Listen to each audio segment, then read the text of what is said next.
Yes, Your Honor, I have many things to say. For your ordered verdict of guilty, you have trampled underfoot every vital principle of our government. My natural rights, my civil rights, my political rights, my judicial rights are all alike ignored. Robbed of the fundamental privilege of citizenship, I am degraded from the status of a citizen to that of a subject. And not only myself individually, but all of my sex are, by your Honor's verdict, doomed to political subjection under this so-called form of government.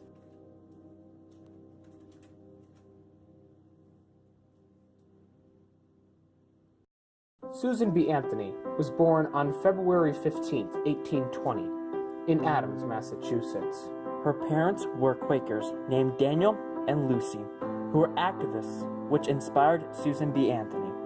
Before she became a women's rights campaigner, Susan B. Anthony was an abolitionist, an educational reformer, a labor activist, a temperance worker, and a suffragist. In 1851, Susan B. Anthony was introduced to Elizabeth Cady Stanton by Amelia Bloomer in Seneca Falls, and her life as a women's rights campaigner began.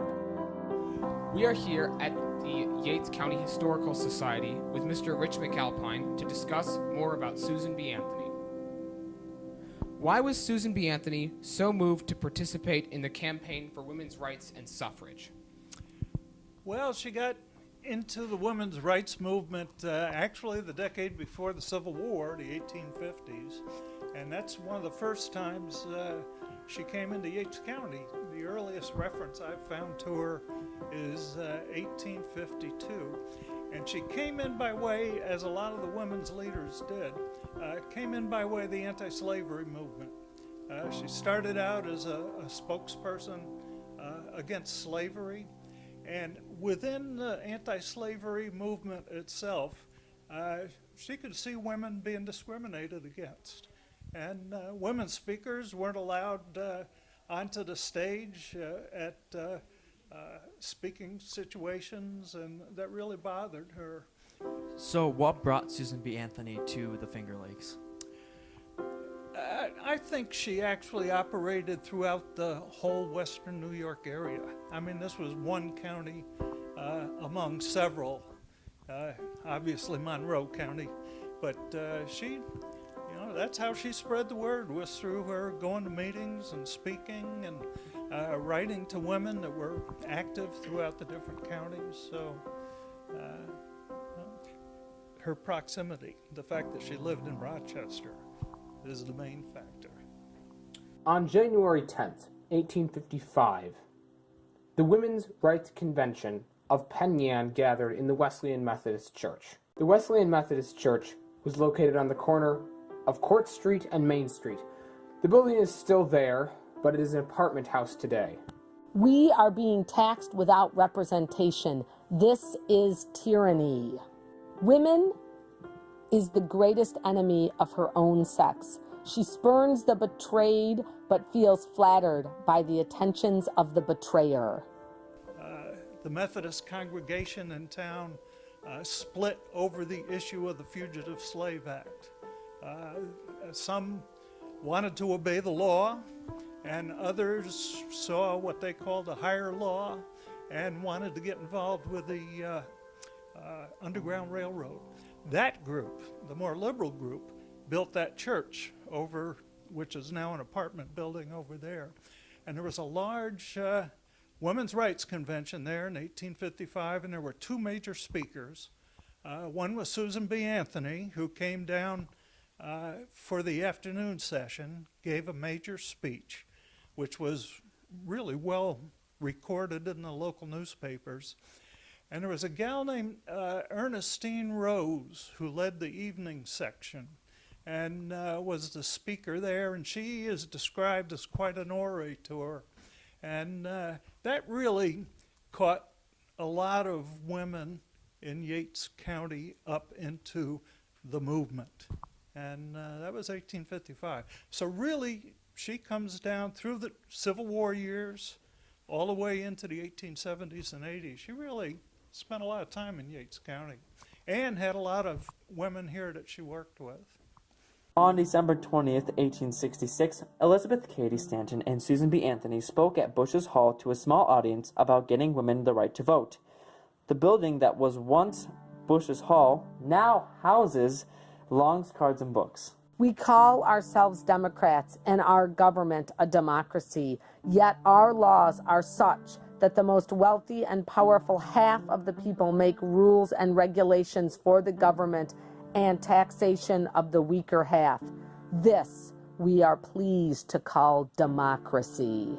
In 1872, Susan B. Anthony voted at the presidential election. This illegal action resulted in her arrest, where she was to be tried in Rochester. The trial was moved to Canandaigua by the district attorney, as he feared that the jury would have acquitted Susan B. Anthony. May it please your honor that I am not arguing the question, but simply stating the reasons why sentence cannot, in justice, be pronounced against me.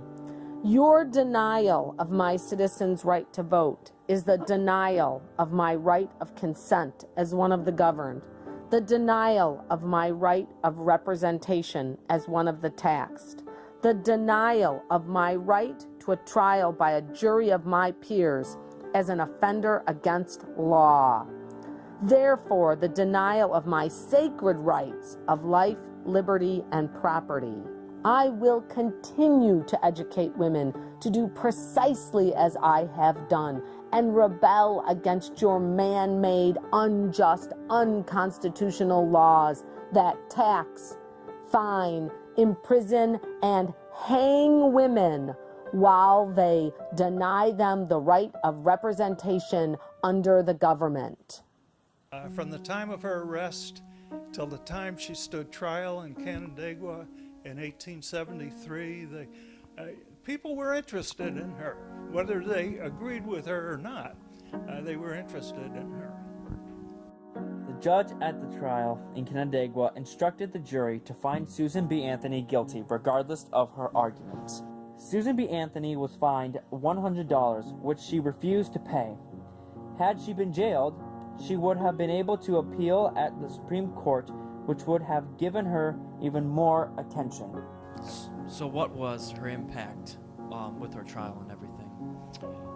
Well, it was one of many steps over a long period of time that even went beyond her lifetime, where other women picked up the cause. And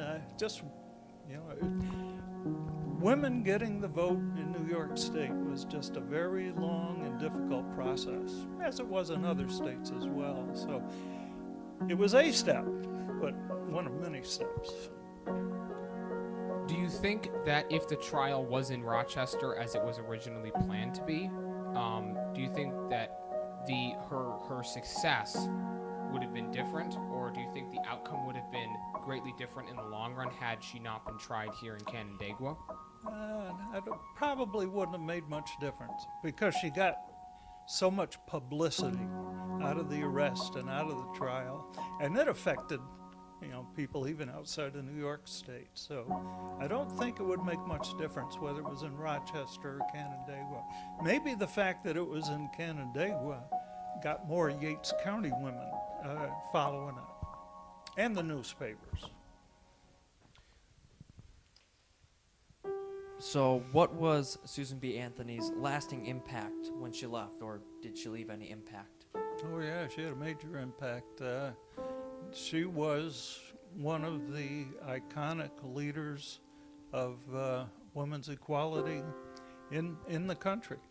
And there were others, but she certainly, her and Elizabeth Cady Stanton and Lucretia Mott and some of the earlier ones right there, they were the founding mothers of the 19th Amendment.